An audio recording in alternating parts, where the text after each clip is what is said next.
Merci de nous rejoindre. On va du coup commencer ce webinaire. Comme nous le disions en tout début, il sera disponible en replay et nous vous proposerons un second webinaire, un webinaire de rentrée cette fois-ci en fin septembre, où nous rentrerons un peu plus spécifiquement dans la préparation, l'initiation au jeu. Donc voilà, là on va effectivement présenter le jeu. Donc je vais passer. Est-ce que tu peux passer le Hop. Donc, je vais vous montrer l'ordre du jour que l'on a prévu pour aujourd'hui. Donc, on va vous présenter forcément le jeu et le dispositif, présenter les modalités de participation et d'inscription également, puisque tous se passent en ligne. Nous vous présenterons également nos ressources pédagogiques qui aident enseignants et médiateurs du livre à initier la lecture à voix haute en classe et qui prennent diverses formes. Et enfin, le fameux temps de questions-réponses à la fin. Donc, on va tenir sur alors 45 minutes de présentation. Après, on se laisse souvent entre 10 et 15 minutes de questions, mais on peut effectivement, si vous êtes disponible, on peut effectivement aller au-delà de 15h30 pour continuer à répondre aux questions. Alors, présentation du jeu.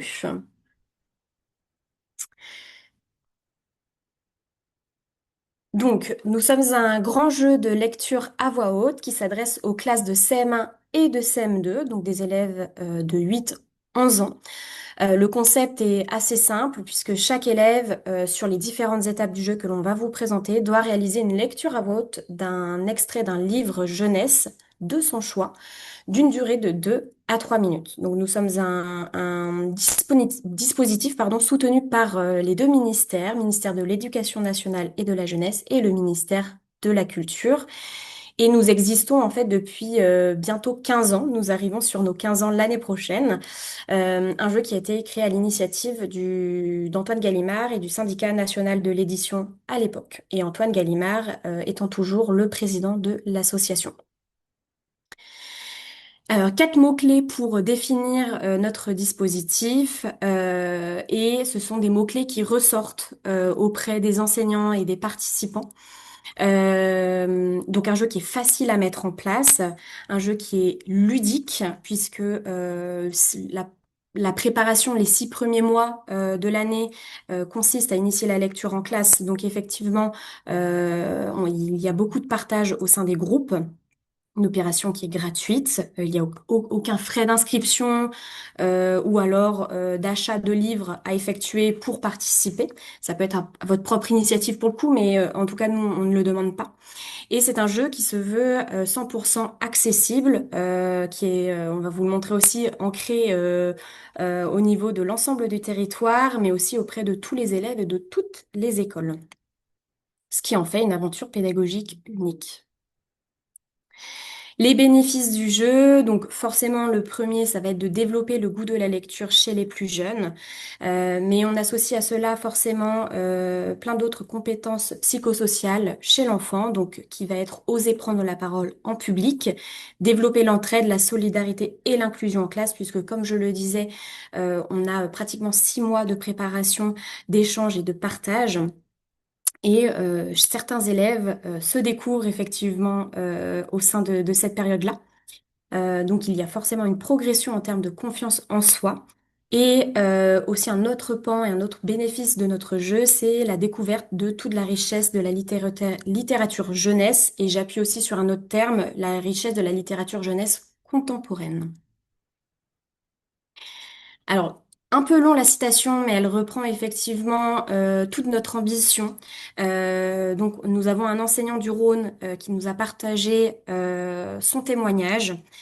On a effectivement, on fait parvenir à la fin des finales écoles, la fin de la première étape, un questionnaire, un baromètre un peu aux enseignants, aux participants, pour qu'ils puissent évaluer le jeu, évaluer aussi la progression de leurs élèves et nous partager eh bien leurs expériences. Et Nicolas a très bien décrit en fait ce qui se passe au sein des groupes classes.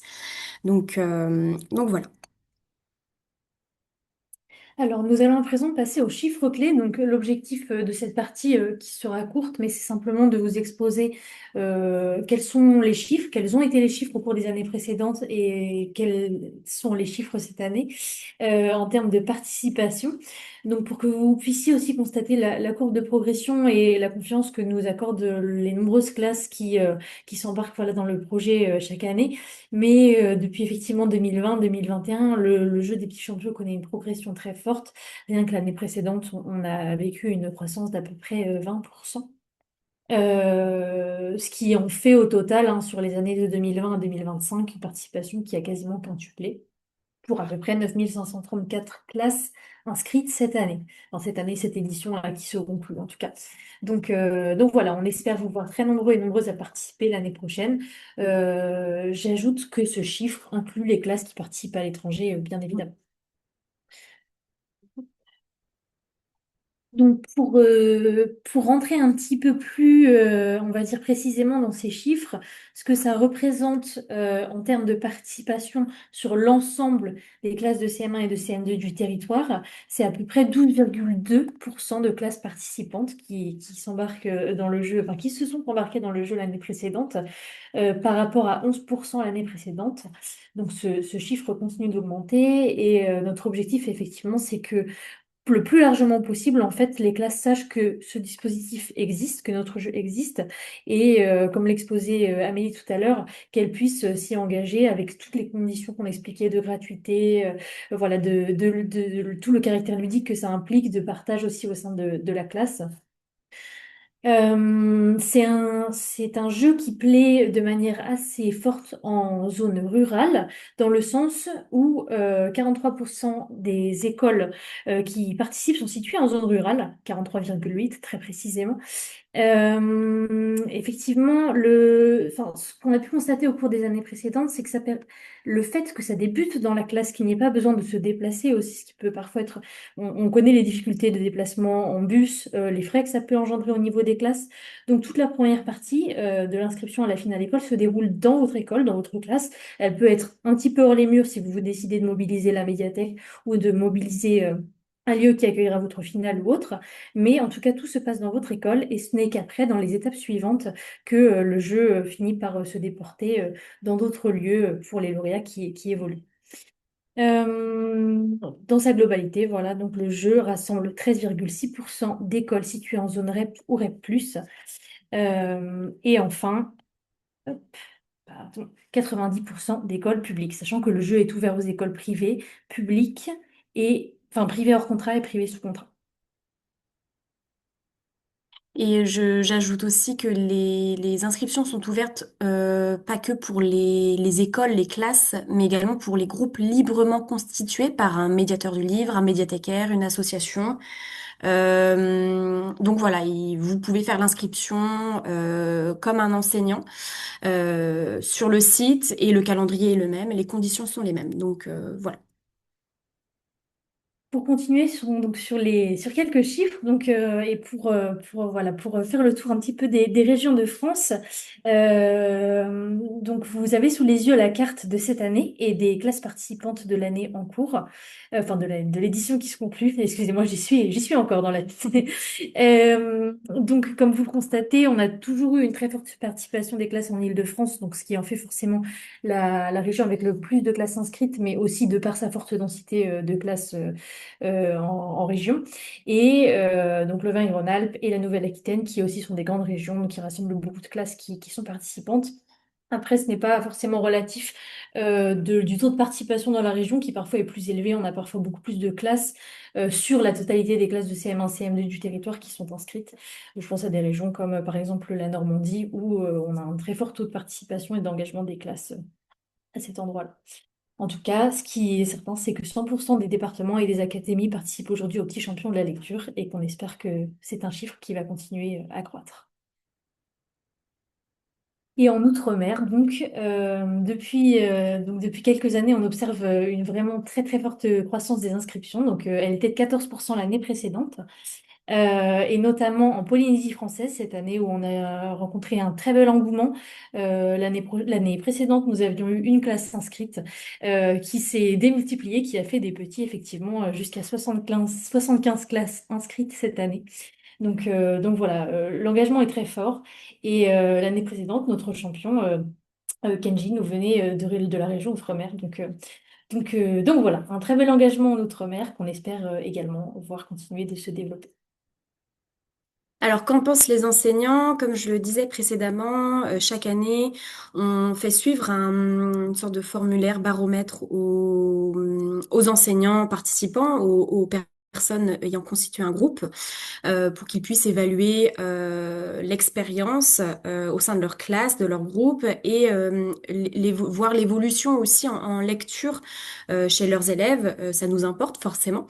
Donc, quelques chiffres ici très intéressants qui dépassent tous les 90%. Donc, c'est une aventure qui est approuvée par les enseignants. Donc, 91% d'entre eux affirment que c'est un jeu ludique et un bon moyen de progresser en lecture. Presque 98% d'entre eux estiment que le fait d'avoir participé au jeu est un atout pour leurs élèves et leur future entrée au collège. Là où on sait aussi que le décrochage avec le livre est fort. On a 95,6% des enseignants qui indiquent que le jeu est une aventure collective et ça parce que effectivement entre septembre et janvier, période de l'initiation de la lecture à voix haute, eh bien tout se déroule à cette partie-là. Et 99%, donc presque 100% des enseignants recommandent l'aventure des petits champions de la lecture. Et on peut également lire un témoignage d'une enseignante en Indre, enfin oui, d'une enseignante en Indre-et-Loire, qui elle-même a effectué en fait des ateliers avec la bibliothèque de quartier. Donc des synergies qui existent sur les territoires, voilà, on sait que le jeu permet en fait de créer vraiment, ouais, comme je le disais, de belles synergies et il y a un bon maillage dans tous les cas aussi dans les territoires. Donc il faut pouvoir profiter en fait effectivement de tout ce qu'il y a pour faire progresser nos jeunes lecteurs. Et d'ailleurs, ce n'est pas un jeu ouvert qu'aux bons lecteurs, ça peut être ouvert et ça c'est ouvert aux non-lecteurs aussi, qui ont d'incroyables progrès à faire. Donc c'est un jeu qui est synonyme, donc comme je le disais, de progrès pour tous les participants. Donc là, on rentre un peu plus effectivement dans le détail de ce qui a été mis en avant par les enseignants. Donc notamment là, on a repris en fait des catégories qui sont déjà évaluées dans le cadre d'études, hein, la compréhension d'un texte lu seul. Donc 87,4% des enseignants évaluent le progrès en compréhension de textes entendus entre 3 et 5. Et presque 75% d'entre eux situent à ce même niveau le progrès en compréhension des textes lus en autonomie. Donc ce sont les évaluations nationales hein, qui évaluent ces thématiques. Et c'est un jeu, et comme je le disais, pour tous, et notamment pour les élèves à besoins pédagogiques particuliers où les enseignants relèvent également eh bien, un progrès de lecture pour ces élèves qui auraient besoin d'un accompagnement spécifique. Et dans ce cas-là, dans le cadre du jeu, en tout cas, on offre aussi des adaptations du règlement du jeu à ces élèves pour qu'ils puissent eh bien, totalement participer et aller peut-être le plus loin aussi, se sentir en confiance, du moins. Donc le jeu, donc on arrive un petit peu sur le concret de la participation au jeu. Donc le jeu, il se déroule en 5 étapes tout au long de l'année scolaire. Donc le calendrier que vous voyez ici, et il sera détaillé en termes de date un petit peu plus loin dans la présentation, concerne l'édition à venir, donc la 15e édition. On le découpe en 5 parties parce qu'effectivement, il y a 4 parties de finale, mais pour nous, il y a un temps qui est tout aussi important. C'est celui de septembre à décembre, des inscriptions, mais surtout du début du travail de lecture à voix haute en classe. Donc, c'est un temps qui est très important, donc qui se déroule de septembre à décembre, donc jusqu'au 2 décembre à peu près, en tout cas début décembre, où les classes s'inscrivent, où les enseignants renseignent la participation de leur classe et entament ce travail sur la base de leurs ressources propres, mais aussi des nombreuses ressources pédagogiques qui sont disponibles sur le site et sur lesquelles on reviendra un petit peu plus tard. Donc cette année, ça représentait 9534 classes pardon, qui se sont impliquées sur ce temps. Et ensuite, les finales écoles, donc 4417, parce que 9534, ce sont les classes. Il y en a parfois plusieurs au sein des écoles, donc 4417 écoles qui ont organisé leur finale et qui ont rassemblé l'ensemble de leurs classes participantes pour organiser cette dernière. Donc, comme on le disait, ça peut se passer dans les murs de votre école, dans vos classes propres. Ça peut aussi être délocalisé dans la salle des fêtes de votre commune, dans la médiathèque de votre commune également, si vous souhaitez donner un caractère un peu spécial à la chose. En tout cas, aucune nécessité. Et encore une fois, au niveau des finales écoles, tout est très libre et tout est très adaptable. Et c'est toute la force de cette étape, c'est que l'organisation reste la vôtre, en fonction des conditions qui font les vôtres et des possibilités surtout qui sont les vôtres.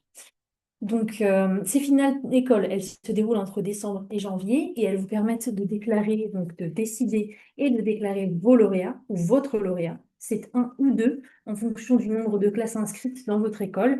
Donc, pour le respécifier, à partir du moment où une classe est inscrite dans l'école, c'est un lauréat qui sera désigné pour l'école. Et à partir du moment où nous avons deux classes ou plus, donc 2, 3, 4, 5, 6 classes inscrites pour l'école, l'école, dans son entièreté, va désigner deux lauréats, un garçon et une fille, qui la représentent. Donc ces deux étapes, elles se passent dans les écoles. Ensuite, nous arrivons aux étapes départementales, donc qui se déroulent entre février et mars. Donc elles ont lieu dans des lieux physiques qui sont mobilisés par l'association. L'année dernière, on a plus de 313 lieux qui se sont mobilisés pour accueillir des finales, mais ça ne veut pas dire qu'il n'y en a pas plus parce que certains lieux organisent plusieurs finales. Donc c'est pour ça qu'il y a eu 437 finales, mais 313 lieux. Ce sont des lieux qui sont complètement bénévoles, hein, comme nous le disions, et qui sont encadrés par les règles d'organisation des finales départementales de l'association et qui mettent à disposition des bénévoles, des lieux pour accueillir les enfants dans le cadre des finales départementales organisées. Donc c'est soit un tour, soit deux tours, en fonction de la participation dans le département. Donc ces finales élisent donc des lauréats, un ou deux, en fonction des départements. Donc quand on y reviendra un petit peu plus tard, mais effectivement, à partir du moment où un second tour existe dans le département, on désigne deux lauréats. Quand il n'y en a pas, on désigne un lauréat. Et ensuite, donc, ces lauréats sont convoqués en finale régionale, donc 15 finales régionales, alors une par région, donc en l'occurrence, excepté pour l'Outre-mer et peut-être la Corse, elles ont lieu en présentiel. Et pour le monde, elle a lieu en vidéo également. Donc c'est pour ça qu'on en compte 15 alors que 14 de région. Elles ont lieu entre avril et mai, donc en présentiel ou en physique, comme nous l'évoquions, et se concluent sur la désignation d'un lauréat par région qui sera convoqué à la grande finale qui aura lieu à nouveau cette année à la Comédie Française après une année de délocalisation du fait des travaux cette année en salle Richelieu. Alors, On vous a préparé, en fait, pour illustrer chaque étape, une vidéo qui représente chacune des étapes et qui ont été tournées soit dans le cadre de cette édition passée, la 14e, soit dans le cadre d'une autre édition. Voilà, pour effectivement eh bien, encore mieux illustrer nos propos. Donc là, on vous propose un reportage Gulli. Gulli est un partenaire média et qui s'est rendu dans une classe à Besançon, donc dans le 95 en Île-de-France. Et vous allez pouvoir découvrir un peu comment se déroule alors une partie d'initiation de lecture et aussi une partie préparation finale école. J'espère qu'il y aura du son. Dites-le nous.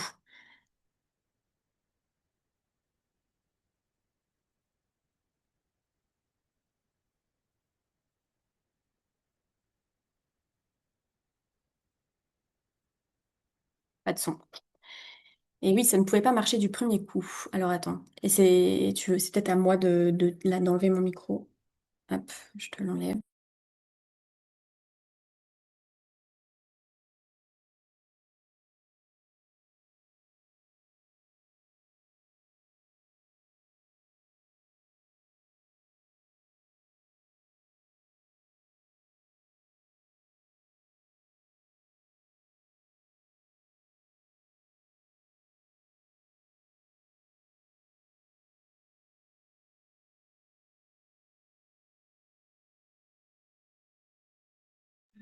Alors, nous tentons de rétablir le son car effectivement, on nous indique que le son n'est pas fonctionnel.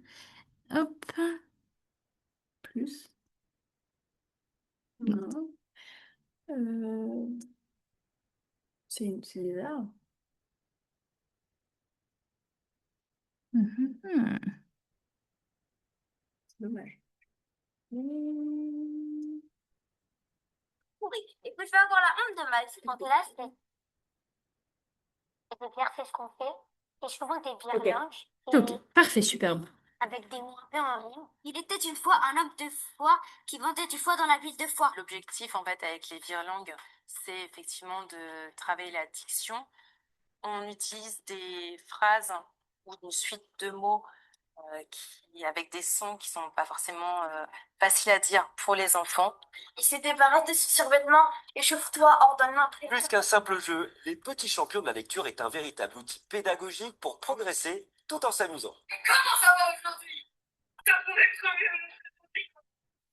Moi, j'utilise le jeu des petits champions de la lecture dès le début de l'année. Tout ce travail de classe va créer un climat de confiance. C'est bien qu'on soit en groupe parce que les autres, ils nous aident à nous améliorer. En fait, c'est bien, mais il fallait juste faire les émotions, comme par exemple la tristesse, la joie, la colère. Je trouve que en donnant des conseils à mes camarades, je progresse moi en même temps. Ce soir, c'est un soir particulier. Ce soir, à la médiathèque, c'est la finale école des petits champions de la lecture. Les 4 finalistes de l'école vont passer devant un jury pour avoir la chance de représenter leur école au niveau départemental.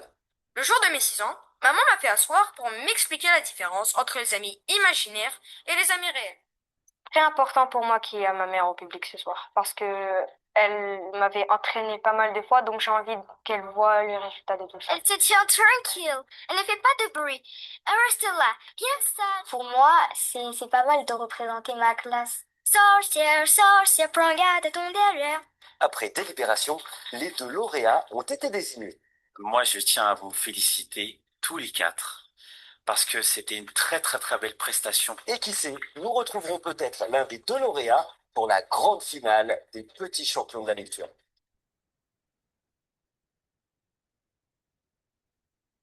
Parfait, le son a fonctionné.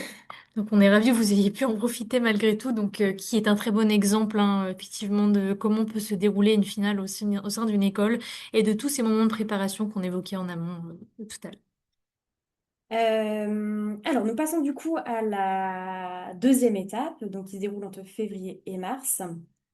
Donc cette année qui a réuni 437 finales départementales. Là, vous pouvez le voir comme sur le camembert, la diversité de lieux qui peut accueillir, organiser une finale départementale. En grande majorité du coup des médiathèques qui sont un réel pilier du dispositif. C'est effectivement notre équipe coordination qui se charge en même temps que de vous accompagner dans l'inscription et l'initiation de la lecture à voix haute entre septembre et janvier. On se charge aussi de trouver ces lieux-là dans les départements. Et il y avait une question d'Ursula tout à l'heure, c'est de savoir si on pouvait connaître les lieux de finale départementale. Je pense que ça parlait des lieux de finale départementale à l'avance. Alors, non, pour 2 raisons. La première, c'est parce que comme on les cherche petit à petit en fonction de la progression des inscriptions dans un département, donc en fait, on a une liste finale qu'en fin janvier. Et en fait, on ne la communique pas non plus publiquement avant le début des finales départementales, puisqu'effectivement, comme c'est notre travail en fait de répartir les lauréats sur le département et de les convoquer. Voilà, on préfère que l'information soit en fait encore auprès de nous. Voilà, le temps que toutes les finales se passent. Ces lieux de finale départementale, comme vous pouvez le voir, ils sont divers et variés, comme le nombre de personnes qui aussi les organisent. Au sein de médiathèques, on va avoir des médiathécaires. Cela fait sens pour organiser du coup cette finale, puisque ça s'inscrit directement effectivement dans la programmation eh bien de leur année.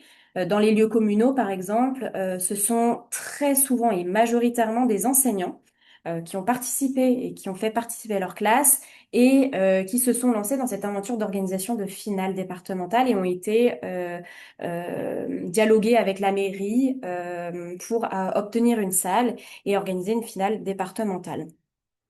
On a des lieux culturels aussi.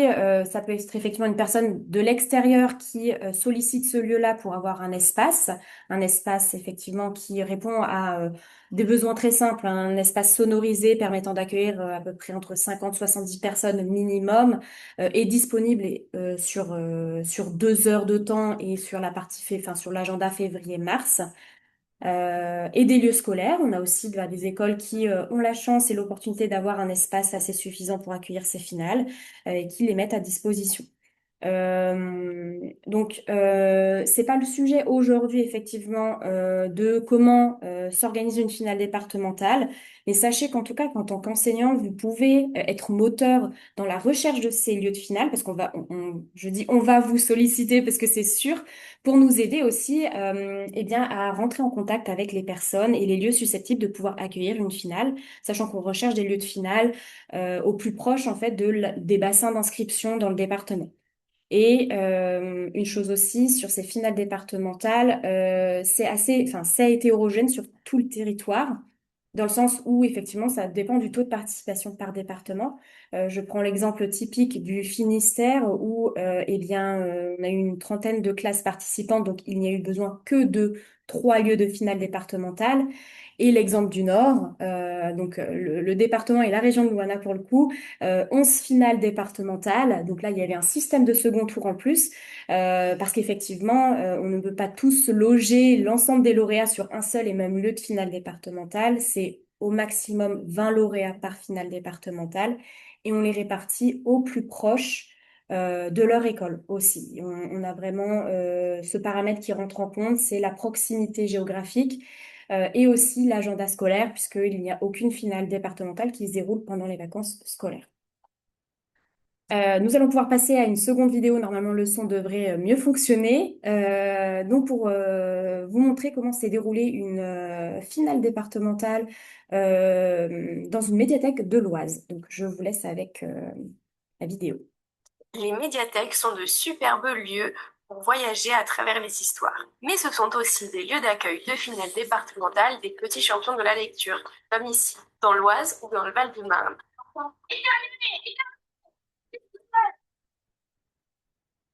Pour la finale départementale, les enfants choisissent l'extrait de leur livre préféré. Le livre à notre frère, journal d'un découpé, carnet de bord de Greg et Fleur. Prévu pour les petits champions de lecture, Thibaut et Baby. De quoi nous faire découvrir de beaux récits. Lire à voix haute, c'est se sentir soutenu. La médiathèque devient un lieu de rencontre et d'échange.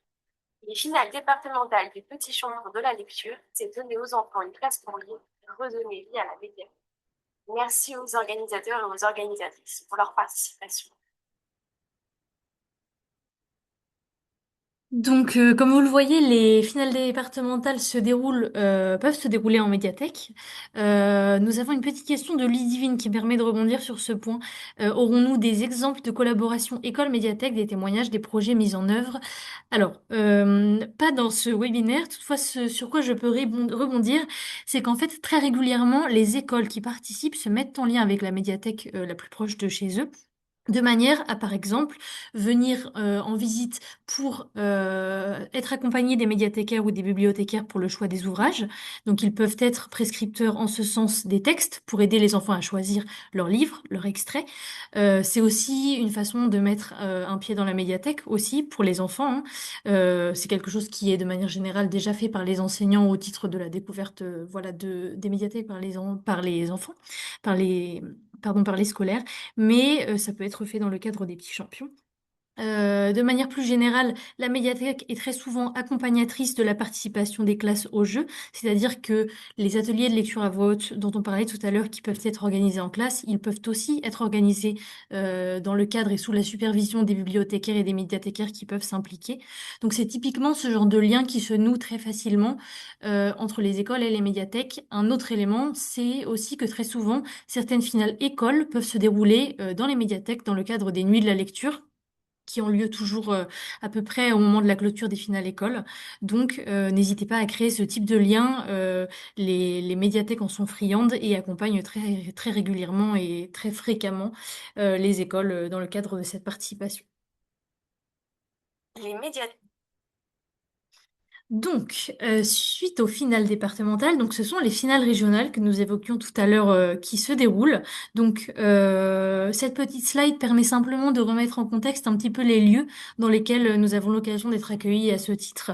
Ce sont des lieux sur chaque région, soit qui sont des lieux fidèles de l'organisation des petits champions et qui trouvent un écho, une résonance toute particulière avec la lecture ou l'oralité. Je pense par exemple dans les Hauts-de-France à la Cité internationale de la langue française, où le lien se fait assez facilement. Dans d'autres régions, par exemple comme la Normandie ou la Bretagne ou l'Occitanie, nous sommes accueillis dans les grosses médiathèques, voilà, enfin, dans certaines grosses médiathèques de grosses villes du territoire, qui ont leur intérêt, enfin, qui ont un intérêt et un lien tout trouvé avec la lecture. Donc ce sont pour ces trois-ci d'ailleurs des bibliothèques qui nous accueillent depuis de nombreuses années et qui accompagnent le jeu avec beaucoup de fidélité. Donc on les en remercie. Dans d'autres lieux, ce sont des lieux culturels. Je pense par exemple par là au château d'Angers en Pays de la Loire où nous avons organisé notre première finale régionale cette année en physique. Je pense par exemple à d'autres lieux comme le Festival du Livre de Paris où on fait un lien avec la culture pour la région Île-de-France. Je pense aussi par exemple au Théâtre du Maillon cette année où nous avons été accueillis à Strasbourg. Donc là, le lien se faisait plutôt au niveau de l'oralité. Et l'objectif chaque année, c'est de faire évoluer, entre guillemets, l'échelle des lieux au fur et à mesure des étapes.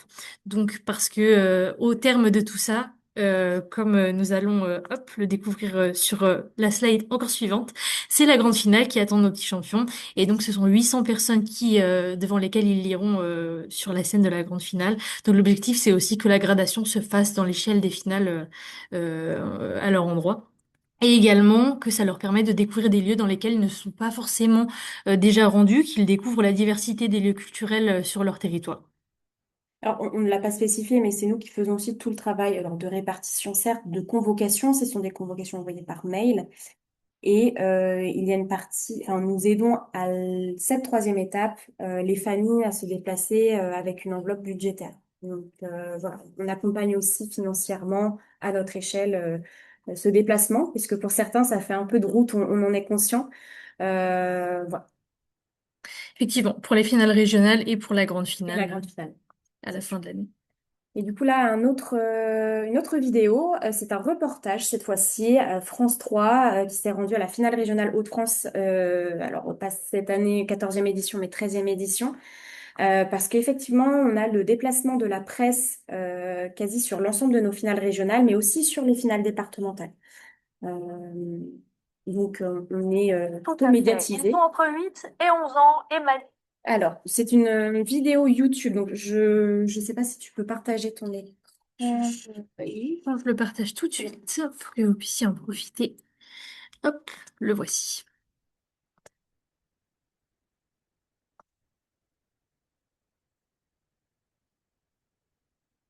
Parfait. Ça arrive.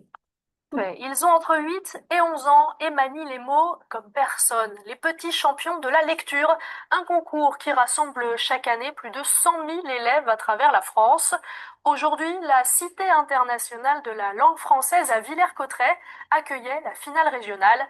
Laetitia Djaoud et Rémi Vivenot y assistaient. Hop. Et on est tout bon. Derniers petits ajustements avant le grand moment. Justine, élève de CM2,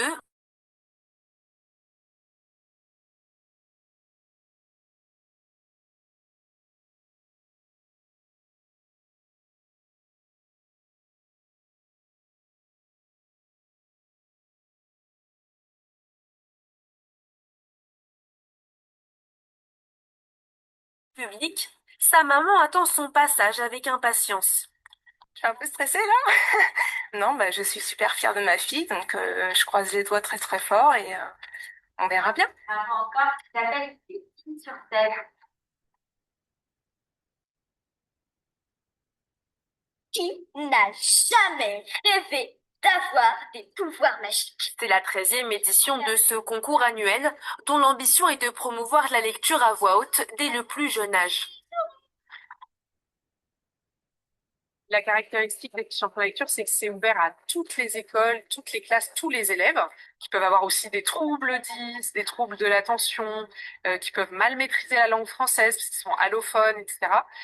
Ceux-là, on les encourage encore plus à participer que les autres, parce qu'ils ont beaucoup à y gagner, et on essaie de les aider aussi un maximum. Le loup hurleur vient de faire volte-face. Semble hésiter une poignée de secondes. Pendant que le jury délibère, l'attention retombe peu à peu. Alors c'était très très très stressant, mais je trouve que j'ai bien lu. Elle a le moral, mais je ne suis pas sûre qu'elle ne soit pas zinzin, elle non plus. C'est finalement Margot, originaire du Nord, qui est élue championne des Hauts-de-France. Prochaine étape pour elle, la grande finale nationale, prévue le 25 juin à la Comédie Française.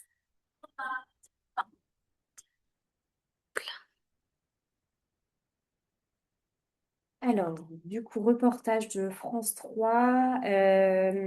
Désolée encore pour la qualité de la vidéo, mais que vous pouvez retrouver sur notre chaîne YouTube comme tous les autres reportages, si effectivement vous êtes curieux de découvrir d'autres régions, on va dire. Et enfin, la quatrième étape, donc, qui est la dernière étape de notre jeu, qui se tiendra l'année prochaine, le mercredi 23 juin 2027 à 14 heures à la Comédie Française, Scène-Richelieu. Une grande finale qui est rediffusée en direct sur notre site internet. Donc celle de cette année qui a eu lieu il y a une semaine tout pile est disponible. Donc ça vous donne comment dire, déjà une très très bonne ressource et on y reviendra, mais les vidéos de lecture de nos lauréats à la grande finale, en fait, sont de très bons exemples à montrer déjà à vos élèves et sur lesquels vous pouvez effectivement vous appuyer. Notamment, je pense à la lecture de Yael qui a réussi eh bien, à conquérir le cœur de tout le monde et qui a lu un livre de Bertrand Santini. C'est une finale donc retransmise en direct, comme je le disais, 800 personnes et où nous invitons certaines classes de toute la France à participer sur la forme d'un formulaire également euh, que l'enseignant remplit et que l'on contacte effectivement en amont effectivement de l'événement si vous souhaitez participer avec votre classe à cette finale, venir écouter les lectures sur Paris. Et voilà, une dernière vidéo. En avant-première, notre after movie, donc de la grande finale qui s'est déroulée cette année. Alors, où on a eu effectivement eh bien, un grand travail puisqu'on devait être accueilli au cadre de la Porte Saint-Martin. Ce lieu n'étant pas climatisé, nous avons dû abandonner l'idée à 48 heures de l'échéance de l'organiser dans ce lieu. Donc, en 48 heures, on a trouvé un nouveau lieu. Le musée Guimet a accepté d'accueillir notre grande finale et on se retrouve en leur lieu du coup.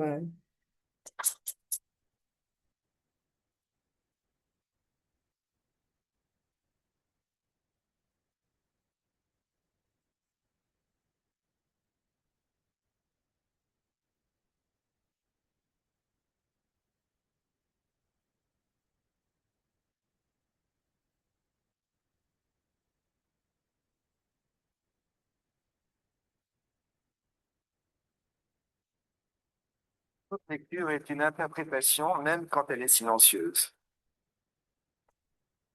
Les livres passent dans nos âmes, dans nos cœurs et dans nos corps.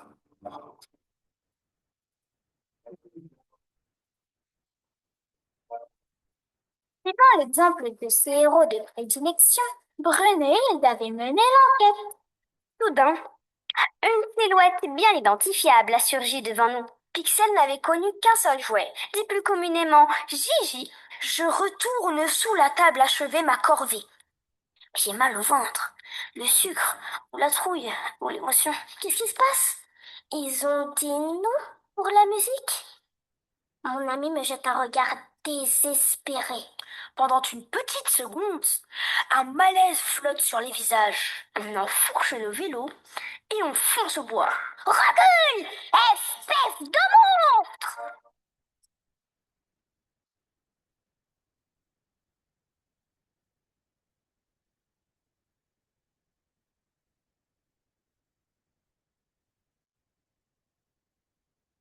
de dire qui est le troisième ou la troisième petit champion ou championne de cette année. Donc on commence avec Flora, dont on est ravi de pouvoir te dire que tu as été la troisième. Bravo, bravo, félicitations. La deuxième place est à Adam. Bravo. Adam. Alors, je vais passer le flambeau qu'on m'a donné. Donc, le raz-de-marée, ça a un rapport avec l'eau. L'eau, ça a un rapport avec les vagues. Alors, j'appelle la grande vague Yael. Yael. Yael, bravo. Bravo.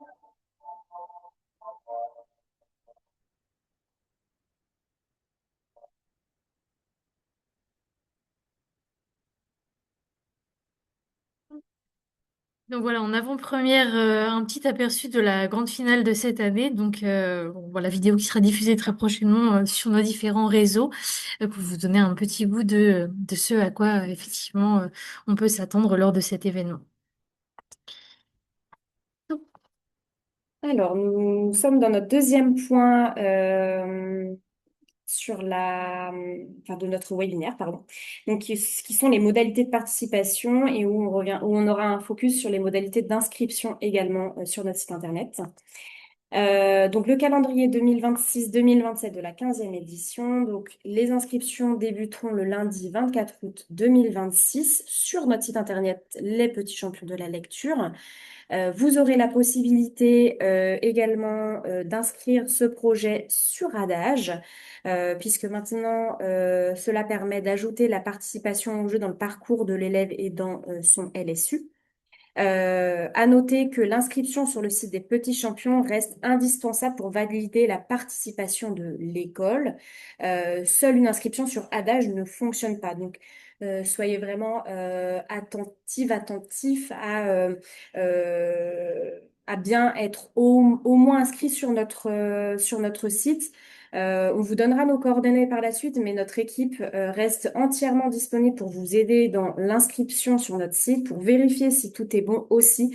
On préfère effectivement voilà, vous répondre et être surdisponible et vous nous sursolliciter pour être sûr que c'est bon, plutôt que grand malheur en janvier s'apercevoir qu'en fait vous n'aviez fait que l'inscription sur Adage et pas sur notre site, avoir mené le jeu. Et en fait, nous, une fois que les inscriptions sont clôturées, on n'a pas de retour en arrière possible. Parce que comme on détermine le nombre de finales départementales sur le nombre d'inscriptions, nous ne pouvons plus accepter après de lauréats, de classes supplémentaires. Donc, c'est d'où l'importance effectivement de prendre en compte en fait cette double inscription, mais surtout sur notre site.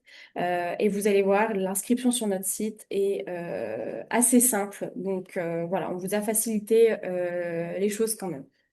Donc, inscription 24 août. Qui peut s'inscrire? On le disait, un enseignant ou un directeur d'établissement, un responsable de groupe librement constitué, bibliothèque, club de loisirs, association, ou un coordinateur référent qui va gérer les inscriptions de plusieurs établissements. Ça peut être le cas dans certaines villes, certaines circonscriptions aussi. Ça va être là où le conseiller pédagogique, l'IEN, ça va être un directeur de plusieurs établissements qui va faire l'inscription. Donc, c'est possible aussi. On a essayé de répondre en tout cas aux différentes demandes des personnes qui s'inscrivaient depuis des années et qui voulaient quand même avoir la main sur les inscriptions. Donc, le calendrier, on le spécifie comme calendrier métropole, puisque juste après, je vous présenterai le calendrier spécifique au territoire ultramarin. Donc, jusqu'au 2 décembre, les classes peuvent s'inscrire. Donc, ensuite, c'est là où il y a cette clôture, c'est qu'on ne peut accepter de classes supplémentaires puisqu'on détermine le nombre de lieux de finale par la suite. Et jusqu'au 26 janvier 2027, vous avez cette période-là pour organiser votre finale école, votre finale groupe, en classe ou dans un autre lieu.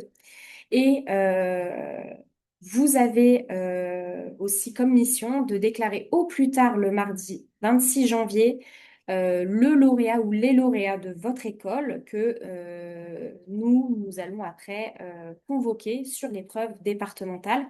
Donc, deux dates assez importantes, ce 2 décembre pour vos classes et ce mardi 26 janvier 2027 pour déclarer vos lauréats. Également, une fois que le mardi 26 janvier est passé, nous, on ne peut accepter de lauréats supplémentaires pour la simple et bonne raison qu'en fait, c'est une machine logistique par la suite pour convoquer ces lauréats. Et pour prévenir les lieux aussi qui sont bénévoles et qui doivent avoir à un moment donné cette fameuse liste de lauréats convoqués sur leur lieu. Et comme vous voyez, il y a très peu de temps entre le 26 janvier et le 6 février. Donc voilà, c'est un gros travail derrière qui est représenté par la coordination. Mais on a ces deux dates qu'il faut vraiment bien noter dans les agendas, si je puis dire.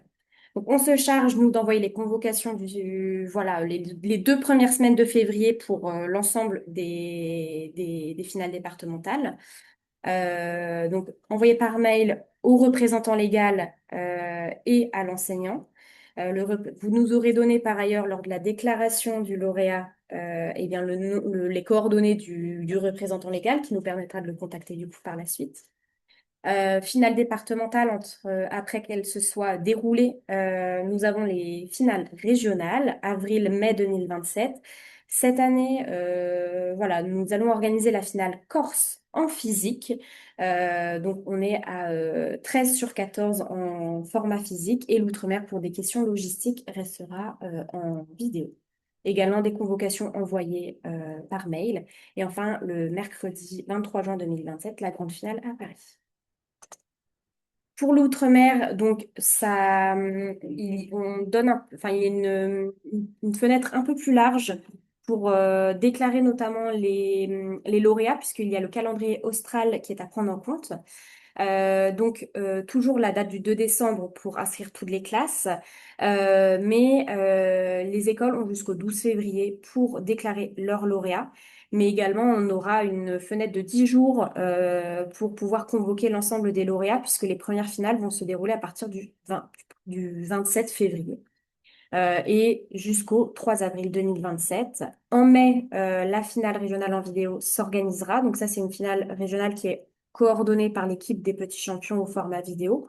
Sur le même principe qu'une finale physique, on va dire la constitution d'un jury, visionnage des vidéos que nous aurons transmis les lieux de finale départementale pour que nous puissions les transmettre au jury de la finale régionale.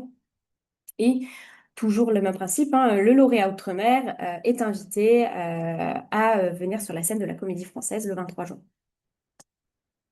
Donc, et pour conclure, juste ici, le calendrier qui concerne le jeu pour les classes francophones à l'étranger, donc la partie monde du jeu, qui est globalement assez similaire au calendrier France. Simplement, donc, pour vous indiquer qu'on y reviendra lors du webinaire de rentrée vraiment spécifique au monde. Mais les dates de finale école sont les mêmes. Les dates donc de finale départementale pour la France correspondent aux dates de finale zone pour, euh, pour, euh, pour l'étranger, car le découpage est un peu différent. Ce sont des finales zone, secteur, monde. Optionnellement, peuvent s'organiser des finales pays. Dans le cas de figure où certaines structures ou certains pays souhaitent se mobiliser pour rassembler tous les lauréats en un lieu culturel du pays concerné. Ça a été le cas, par exemple, sur les années précédentes, en Italie, au Royaume-Uni, ça a pu être le cas. Ces finales, elles sont organisées pour les finales zones et les finales secteurs par les inspecteurs des zones concernées. Comme cela est indiqué, donc à partir de la finale zone, cela peut se passer soit en vidéo si un lieu n'a pas pu être trouvé pour mobiliser toute la zone, soit dans un lieu culturel quand cela a pu être fait. Ensuite, les finales secteurs, donc il y en a 8, organisées et résultats transmis par l'AEF en centrale. Ensuite, la finale monde, donc qui nous permet de désigner le lauréat monde. Et enfin, ce lauréat monde qui rejoint le parcours des classes en France. Au sein de la grande finale. On nous demande si ce sera encore long. On a prévu 1 heure de webinaire, 1h15. Donc, pas de souci, ne vous inquiétez pas. Tout vous sera transmis si vous êtes inscrit a posteriori, comme je le disais dans les commentaires, par mail. Je suis désolée, En effectivement. info importante, c'est juste comment on s'inscrit sur notre site et après la découverte de nos ressources pédagogiques. Donc après ça, le webinaire sera disponible en replay, donc vous pourrez le revisionner sans souci. Donc pour les modalités d'inscription au jeu, donc simple petit rappel, donc le processus d'inscription il est assez simple. Il est détaillé sur ces slides, mais on va simplement vous faire une très courte démo après pour vous montrer un petit peu à quoi ressemblent les écrans. Donc vous avez simplement, quand vous vous connectez sur le site des petits champions, en haut à droite, vous avez un petit onglet qui s'appelle Se connecter. Donc, si vous avez déjà un compte, vous vous connectez simplement avec vos identifiants des années précédentes. Si vous n'en avez pas, vous pouvez créer un compte assez simplement en cliquant sur le bouton Créer un compte. Vous recevez dans ce cas de figure un lien d'activation, assez typiquement qu'il faut cliquer dans votre boîte mail pour créer le compte. Une fois ce compte créé, donc vous vous connectez sur le site des Petits Champions et c'est à partir de ce moment où vous pouvez relier votre école à votre compte pour que vous puissiez nous indiquer où est-ce que vous enseignez et dans le cadre de quelle école vous participez. Ensuite, vous avez la possibilité d'inviter vos collègues. Donc, pour quelle raison ce système de rattachement existe? Ça permet à chacun et chacune d'être l'interlocuteur désigné de la participation de sa classe.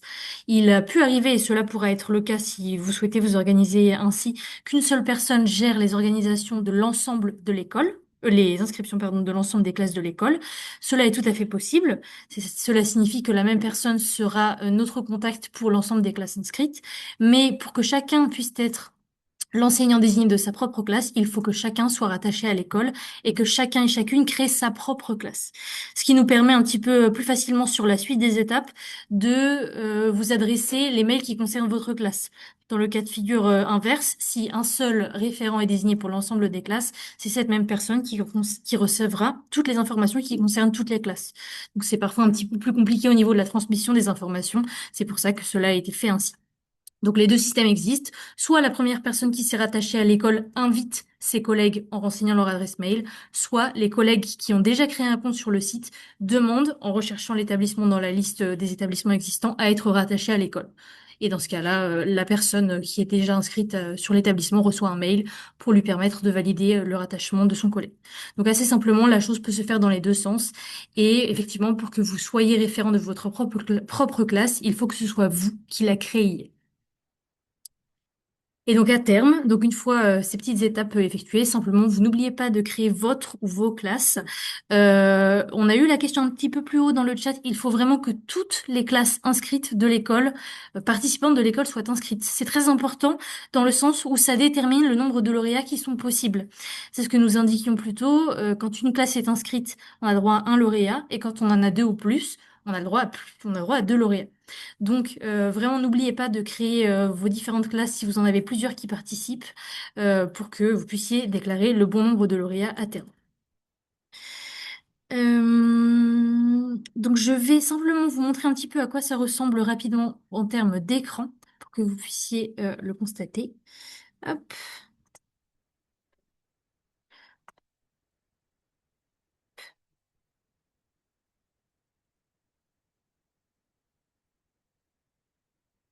Et voici, donc nous voici sur la page d'accueil des petits champions.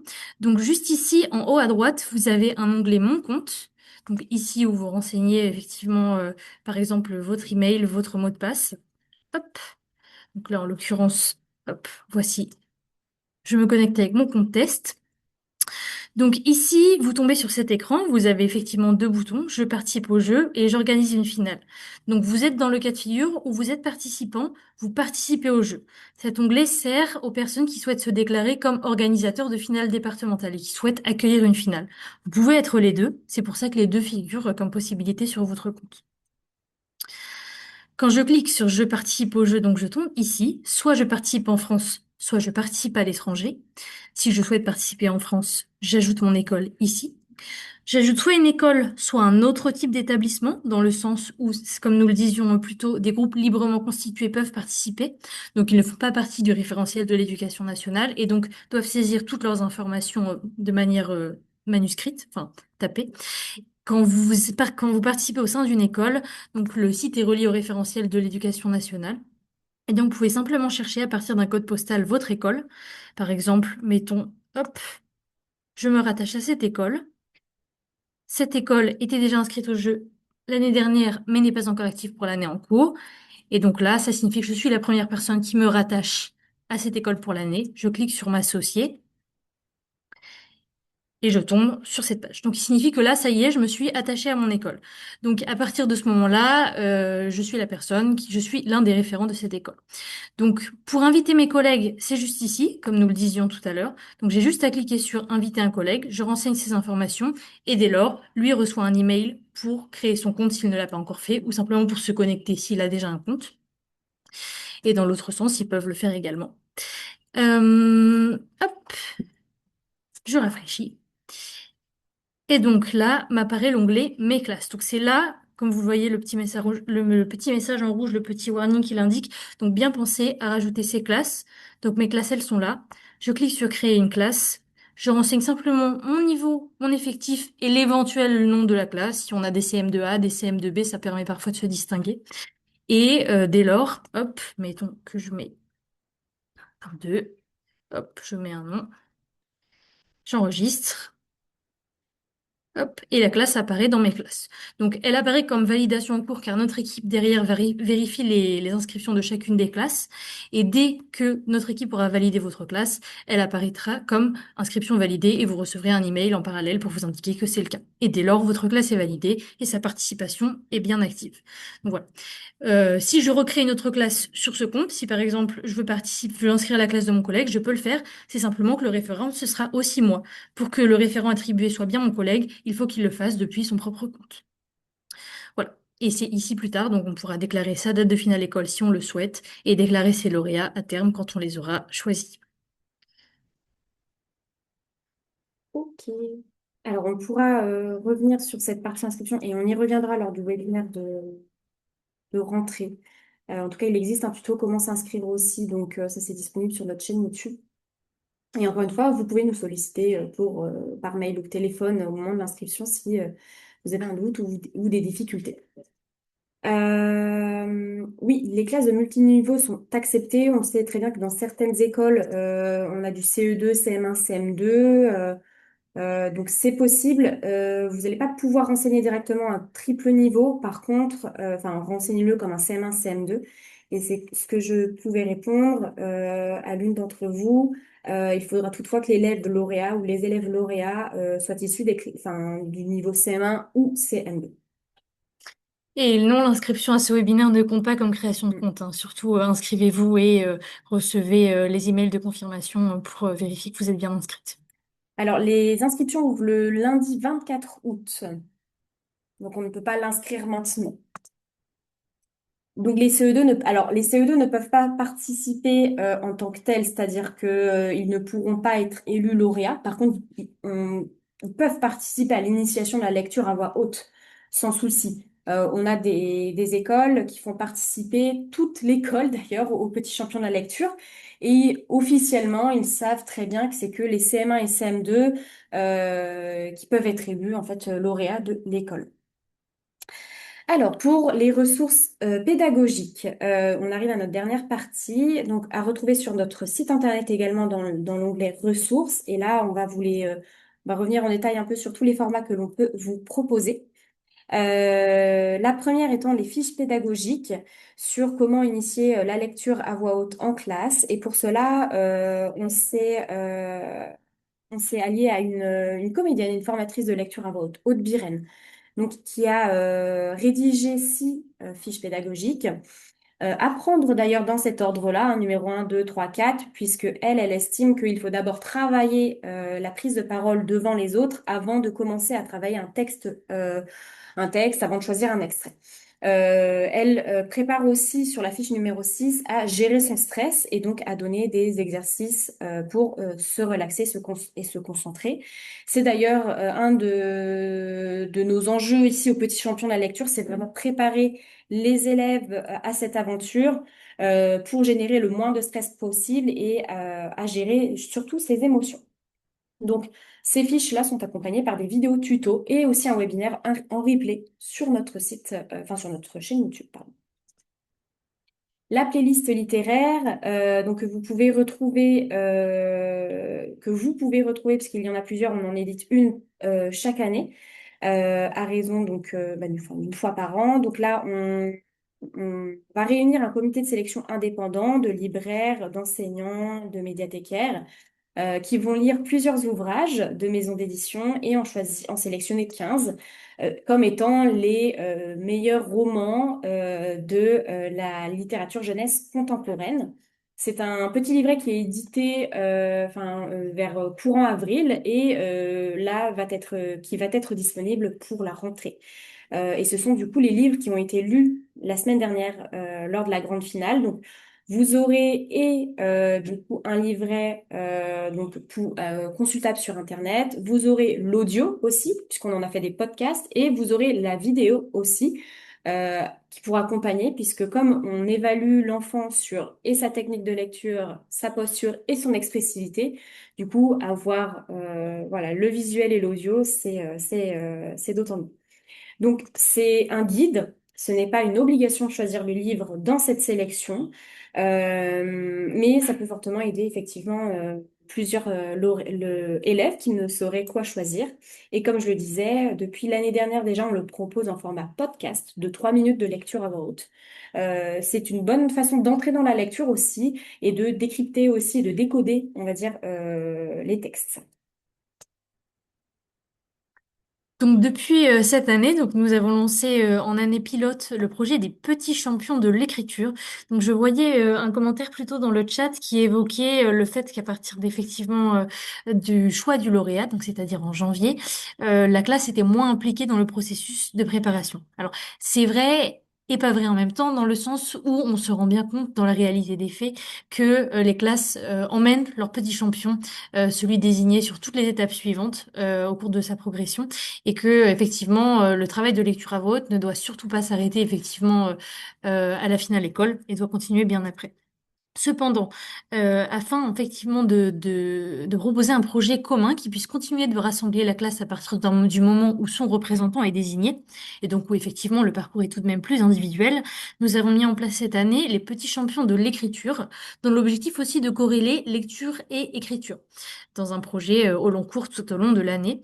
Donc l'objectif, c'était de proposer un projet d'écriture collaborative qui fasse suite aux petits champions de la lecture, donc qui débute peu de temps après la fin des finales écoles, c'est-à-dire à partir de février, mars. Donc c'est un projet que nous avons mené en pilote avec une circonscription de l'Eure qui avait mis en place un système de classe à écriture immersive, donc de classe à horaire aménagé écriture immersive, les classes Chaé.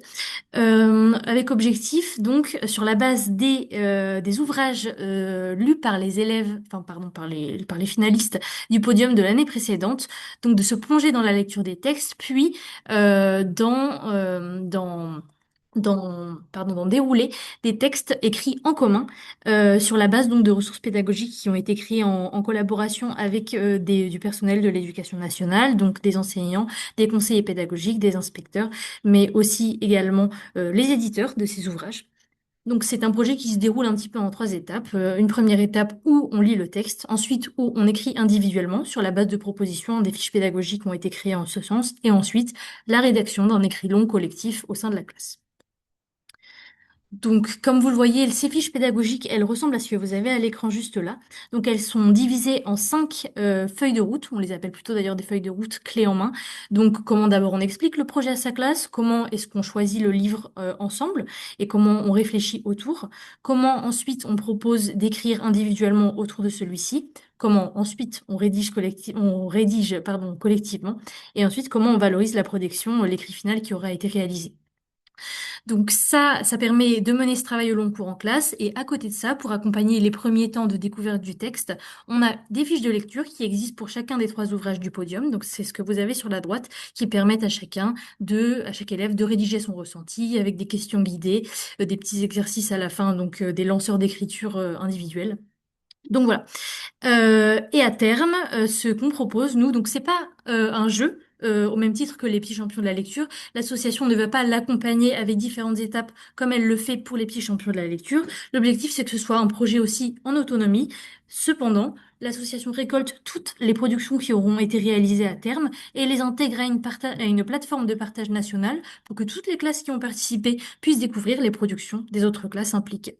Et tout au long de l'été, ces productions seront valorisées sur nos différents réseaux sociaux pour que tout le monde puisse découvrir le travail qui a été mené par les classes participantes tout au long de cette période. Donc au niveau des ressources vidéo, donc nous passons sur les ressources qui sont disponibles totalement en libre accès sur notre chaîne YouTube. Donc n'hésitez pas à vous en imprégner et à naviguer un petit peu sur celle-ci parce que c'est vrai que étant décorrélé du site web, enfin étant donné que c'est un site différent effectivement sur YouTube, parfois tout le monde ne connaît pas un petit peu ce qui est disponible sur notre chaîne YouTube. Donc on a plusieurs petites choses, on a des tutoriels, notamment un certain nombre de tutoriels qui peuvent vous accompagner dans votre prise en main du jeu, exactement. Donc celui de la délibération, donc il sert en finale départementale, mais il sert aussi en finale école. Comment est-ce qu'on délibère? Comment est-ce qu'on choisit le petit champion ou la petite championne de sa classe? Comment est-ce qu'on annonce les résultats? Donc tout ça, ça accompagne ce temps de la délibération. On a un petit tutoriel également sur la compréhension de la grille d'évaluation, donc les trois critères, la technique, la posture et l'expressivité. Donc n'hésitez pas à vous en imprégner pour essayer de rentrer plus simplement dans ces trois critères. On a des tutoriels également sur ces trois critères très spécifiquement, donc des tutoriels qui ont été réalisés en collaboration avec Bertrand Payet, qui est un avocat spécialiste de l'art oratoire et qui accompagne les petits champions de la lecture depuis de très très nombreuses années, qui était membre du jury de la grande finale cette année et qui l'a été de nombreuses fois les années précédentes. Donc il vous permet là plutôt de vous donner des petits exercices, des petites techniques pour travailler ces trois critères. Et enfin, des conseils sur des thématiques précises, toujours de la part de Bertrand Perrier, sur tout ce qui accompagne le fait de lire à voix haute. Comment est-ce qu'on gère son stress, comment est-ce qu'on reste spontané, comment est-ce qu'on fait passer le sens d'un texte et comment on se différencie du théâtre, parce qu'effectivement, l'exercice qui est demandé n'est pas celui d'une prise de parole théâtrale, mais c'est vraiment celui d'une lecture. Donc comment est-ce qu'on reste dans l'exercice demandé? Nous avons également, depuis l'année précédente, donc développé une série de tutoriels qu'on a appelés les tutos des pros, donc qui sont animés par un ensemble de plusieurs comédiens. Et l'objectif ici, pour répondre à une demande qui nous a été de nombreuses fois adressée, c'est de donner des conseils sur comment est-ce qu'on va lire selon le type de texte qu'on a choisi. Donc, un texte émouvant, une scène d'action, un dialogue, un texte drôle, une description, on va pas du tout les lire de la même façon. Donc là, ce sont des conseils, ce sont des tutoriels qui peuvent être regardés par vous-même individuellement, mais aussi en classe. Ils peuvent s'adresser en commun à vous-même et à vos élèves pour travailler ces différents points en fonction du texte choisi. De manière annexe, un des points qui nous occupe très fortement chez les petits champions de la lecture et qui reste omniprésent dans l'accompagnement qu'on propose aux enfants sur les différentes étapes qui vont précéder la grande finale, c'est la gestion du stress et des émotions. Donc, comment est-ce qu'on fait de cette expérience quelque chose de positif? Comment est-ce qu'on évacue le stress? Parce que il est tout à fait certain que qu'on soit un petit champion, un parent, un enseignant, on a rarement fait l'exercice de lire devant autant de personnes. Donc, comment est-ce qu'on en fait de bons souvenirs? Comment est-ce qu'on se relaxe avant de lire devant les autres? Donc, c'est un ensemble de petits tutoriels qui, de la même façon, là, sont vraiment faits pour être visionnés en même temps que l'exercice est pratiqué. Donc, ils sont disponibles au même endroit sur notre chaîne YouTube. Et enfin, donc on a un ensemble de webinaires qui restent disponibles donc tout au long de l'année, en partenariat notamment avec plusieurs de nos partenaires, Bayard Éducation et Lily sur les questions de lire à haute voix. Donc le premier que vous avez juste en haut, peut-être regarder également en classe. Donc c'est un webinaire interactif avec présenté par deux comédiens qui abordent des techniques de lecture à voix haute, des petits exercices encore une fois. Et celui de Lily Cool juste en dessous est plutôt sur la gestion du trac et des émotions. Donc ce sont plutôt des vidéos plus longues qui peuvent être visionnées sur des temps plus longs. Alors, les ressources à venir. Donc, comme je le disais en tout début de webinaire, nous vous proposerons un webinaire de rentrée le mercredi 23 septembre. Pour ceux qui hésiteraient encore le 23 septembre à nous rejoindre ou qui viendront tout juste de nous rejoindre, on rentrera un peu plus spécifiquement, effectivement, dans l'organisation du jeu et qu'est-ce que cela implique réellement en tant qu'enseignant et en tant que parent aussi. Donc voilà, là on balaie vraiment au global, vraiment le jeu et dans toute sa complexité, on l'entend. Et un webinaire, plus d'informations sur là, nos ressources pédagogiques en octobre. Là, on vous les présente vraiment rapidement, mais il y a de quoi s'attarder sur l'ensemble. Donc, on en propose toujours un début octobre. La 15e édition, on vous proposera trois nouvelles ressources. Une vidéo pédagogique pour distinguer la lecture à voix haute, la lecture expressive d'une lecture trop théâtralisée. Et ce, grâce à des démonstrations réalisées par deux pensionnaires de la troupe de la Comédie Française. Parce que c'est une thématique qui revient assez souvent. Voilà, qu'est-ce que c'est qu'une lecture trop théâtralisée? On l'entend, c'est quelque chose qui est assez flou. Donc voilà, le fait d'avoir mobilisé un pensionnaire et une sociétaire d'ailleurs de la Comédie Française sur ce sujet va permettre de répondre à cette question. Une grille de progression, puisque à l'heure actuelle, nous avons une grille dite d'évaluation qui permet d'évaluer à l'instant T la lecture et du coup de déterminer si l'élève va être lauréat ou non. Mais ce qui est important aussi dans cette initiation de la lecture à voix haute, à partir de votre inscription, c'est les progrès de lecture à voix haute. Et peut-être que certains d'entre nous et certains d'entre vous, pardon, et certains participants, certains enseignants participants ont déjà mis en place dans leur classe une grille de progression pour évaluer vraiment les progrès en lecture à voix haute de leurs élèves. Et enfin, un guide, ce qu'on a appelé du guide du primo-participant, visant effectivement à accompagner encore mieux les enseignants et les médiateurs du livre pour préparer, animer et valoriser leur participation. Donc voilà, ça vous donnera quelques repères et conseils pratiques. Donc nous avons terminé ce webinaire. Nous sommes presque dans les temps. Nous vous remercions pour votre écoute, votre réactivité aussi. On a tenté de faire la médiation, Loana et moi, au moment où vous ne prenez pas la parole. On a répondu normalement à toutes les questions. N'hésitez pas si vous en avez, on peut rester encore un petit temps, je pense une petite dizaine de minutes. Et on vous enverra dans tous les cas le webinaire par mail voilà, d'ici la fin de semaine. Je pense que tu peux peut-être mettre nos coordonnées qui est dans la slide juste après. Donc, vous pouvez nous contacter sur contact@lespetitschampions de la lecture.fr et nous sommes en congé annuel, nous, du 24 juillet au 10 août. Merci pour vos remerciements. Ce sont aux parents de s'engager pour accompagner leur enfant au final. Une question de Bénédicte.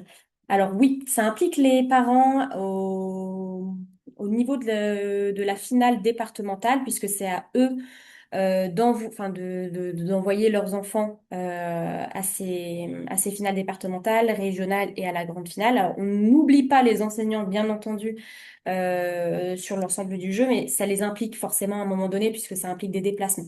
Donc, ils sont les représentants légaux, donc voilà, ils sont impliqués. C'est d'où l'importance, effectivement, de communiquer au moment où vous mettez le jeu en place dans votre classe, dans votre école, auprès des parents d'élèves. Il y a un mot type disponible sur notre site internet pour communiquer plus largement dans les livrets scolaires, dans l'agenda, en fait, pour dire votre enfant va participer à tel jeu. Ils sont à même d'aller visiter notre site et de découvrir un peu ce que c'est. Vous pouvez leur en faire une réunion, vous pouvez leur partager notre webinaire aussi. Vous pouvez leur partager aussi quelque chose d'un peu moins sexy, mais c'est le formulaire du représentant légal. J'en parlais un tout petit peu dans le chat. C'est le formulaire très juridique en fait qui explique pourquoi en fait nous on a besoin en tant qu'association et jeu d'ampleur nationale d'obtenir les droits de participation, les droits à l'image des enfants participants, puisqu'on a de la presse notamment sur nos épreuves départementales, régionales, nationales. Il y a des photos qui partent dans tous les sens, donc c'est notamment sur ce sujet où on se doit d'être très réglementaire et de suivre cette politique de droit à l'image. Donc, et on comprend les parents qui sont frileux, qui refusent. Donc voilà, le but étant de communiquer, de leur dire ce que cela implique, des déplacements, des photos, des relais sur les réseaux sociaux, sur les médias, et de les préparer en amont. Si certains effectivement sont plus frileux, ça n'empêche pas la participation du lauréat. Par contre, il ne pourra pas être élu finaliste de votre école, dans le sens où nous, on a besoin de ces droits à l'image pour la suite du jeu. Donc, il peut progresser en lecture avec l'ensemble de ses camarades, mais il ne pourra pas être effectivement élu sans ses droits à l'image.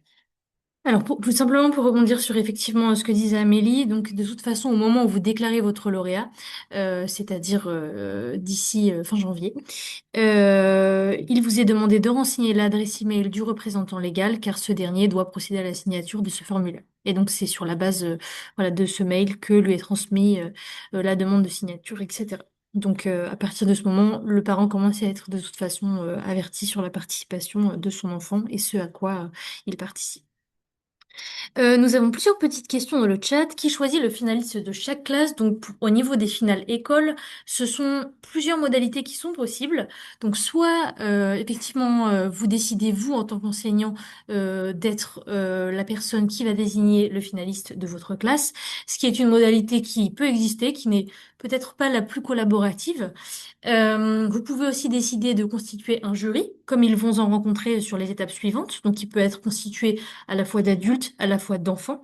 À ce titre, il existe en parallèle de la grille d'évaluation pour les adultes, une grille d'évaluation enfants sur notre site. Donc, toujours au même endroit, tout est au même endroit, dans ressources documents utiles, qui vous permet donc de distribuer ce document à vos élèves pour qu'ils puissent apprécier la lecture de manière simplifiée, hein. C'est une version simplifiée de la grille d'évaluation pour les adultes.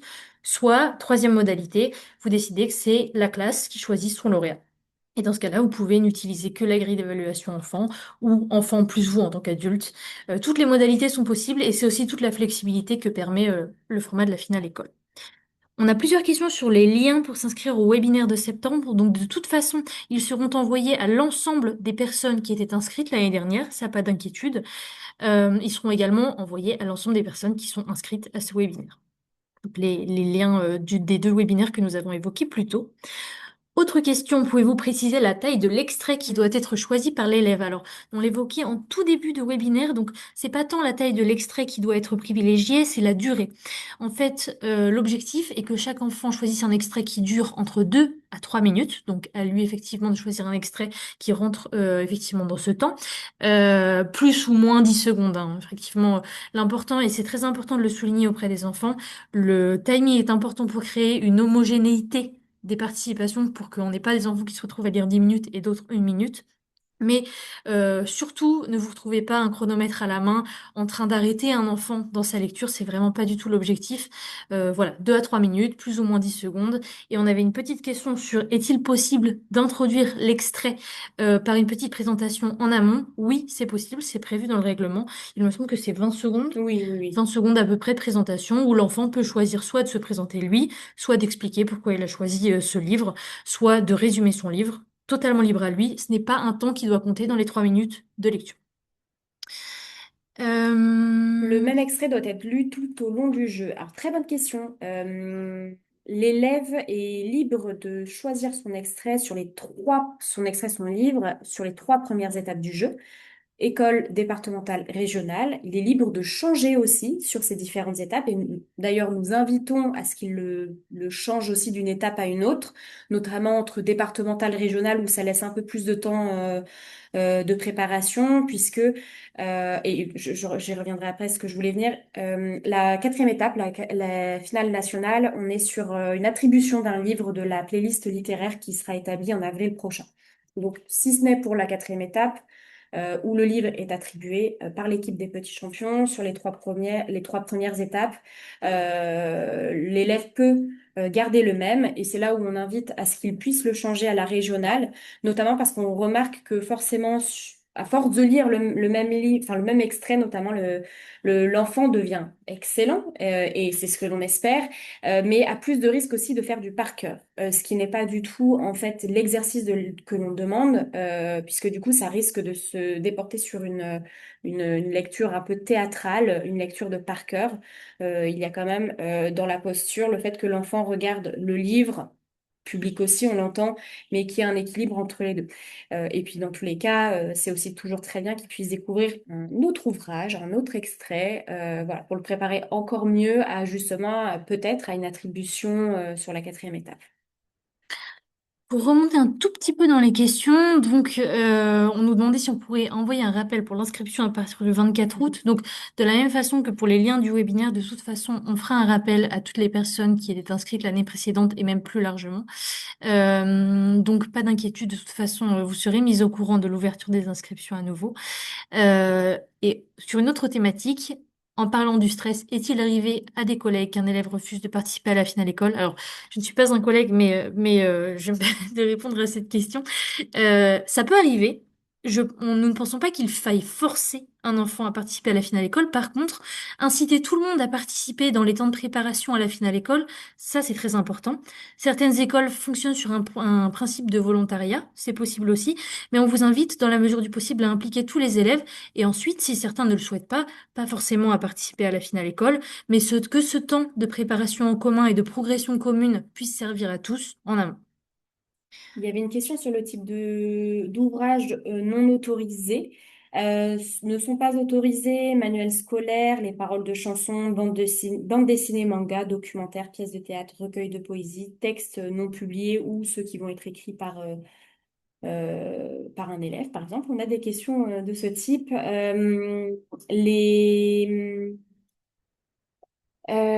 Comment s'appelle ce type d'ouvrage qu'on nous demande souvent? Ouvrage auto-édité? Non, celui qu'on a souvent avec des illustrations, c'est quoi? Ah, les albums. Les albums. Ouais. J'avais perdu.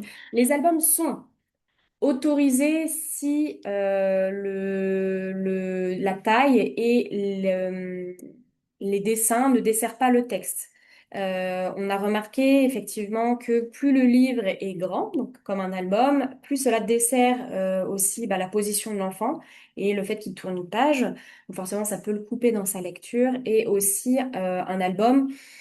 Ben, il y a de tout, c'est-à-dire qu'on peut avoir beaucoup de textes et quelques images, ou alors deux pages avec des images, mais ensuite on repart sur du texte. Il faut qu'effectivement, voilà, ça reste quand même privilégier un album avec plus de texte que d'images, bien qu'on ait conscient que l'album permet aussi d'entrer dans la lecture. Donc voilà, ça peut être aussi au choix de l'élève de commencer sa lecture, son initiation là-dessus, mais essayez de vous tourner, ou en tout cas de lui indiquer de se tourner vers un album avec quand même plus de texte que d'images. L'objectif, c'est réellement, comme ce sont des ouvrages grand format, que c'est compliqué en fait de beaucoup tourner la page en termes de continuité d'attention pour le public, pour l'enfant. C'est parfois complexe. Donc c'est aussi tout simplement une question pratique. On a des albums qui existent avec, comme le disait Amélie, beaucoup de textes et dans ce cas-là, c'est beaucoup plus simple au niveau de voilà de la prise en main. Mais pour d'autres, c'est plus complexe. Donc aussi l'appréciation doit se faire aussi au niveau de votre accompagnement du choix du texte avec l'enfant. Le support, j'ajoute effectivement, c'est un exemplaire papier. Alors, l'ouvrage, le livre lui-même doit être quand même présent au maximum. Après, on entend des fois que certaines écoles, certains lauréats ne puissent Pas acquérir l'ouvrage. voilà, acquérir l'ouvrage. Et quelquefois, certains ont besoin aussi d'avoir plutôt un polycopier, puisqu'ils ont des besoins spécifiques de surligner, d'avoir une police un peu plus grande. C'est possible en finale école, en finale départementale, afin de ne pas surprendre du coup l'organisateur de la finale départementale à qui on a dit que c'était un livre peut-être de nous prévenir en amont, effectivement, que, il n'y aura pas de livre, mais plutôt un polycopié, ou alors peut-être un faux livre avec des pages dedans réécrites. Mais voilà, toujours prévenir l'association ou au moins prévenir l'organisateur de la finale départementale, dont vous aurez les coordonnées au moment de l'envoi de la convocation, pour pas qu'il ne soit surpris de ne pas avoir un livre. Dans tous les cas, c'est pas quelque chose qui est... Discriminant. Voilà, merci. Mais écoutez, je pense qu'on a répondu à tous. Donc oui, ils peuvent présenter l'ouvrage avant de lire sur une vingtaine de secondes. C'est même mieux qu'ils recontextualisent un peu l'extrait, l'ouvrage. Merci à tous d'avoir été aussi nombreux, réactifs, curieux, en espérant eh bien, que ça vous a donner envie, peut-être que l'été, les vacances, voilà, vont vous permettre de faire le choix de vos projets EAC l'année prochaine. On vous souhaite de vacances bien méritées. à l'ombre et hydratez-vous bien. Un grand merci à tous. Surtout si des questions persistent, n'hésitez pas à nous écrire. Je vois voilà que les questions semblent se tarir, donc nous semblons avoir répondu à tous et à toutes. De très bonnes vacances. Encore une fois, on fera un webinaire en écho à celui-ci à la rentrée, dont le lien vous sera envoyé, hein, c'est ce qu'on évoquait plus tôt. Donc on évoquera plus en détail les modalités concernant la suite de l'inscription. Donc comment on s'organise pour organiser sa finale école, comment on déclare son lauréat sur le site, etc., etc. Les étapes qui suivront. On vous souhaite une très belle journée et on vous dit à très bientôt, on l'espère, à l'année prochaine pour votre participation au petit champion de la lecture.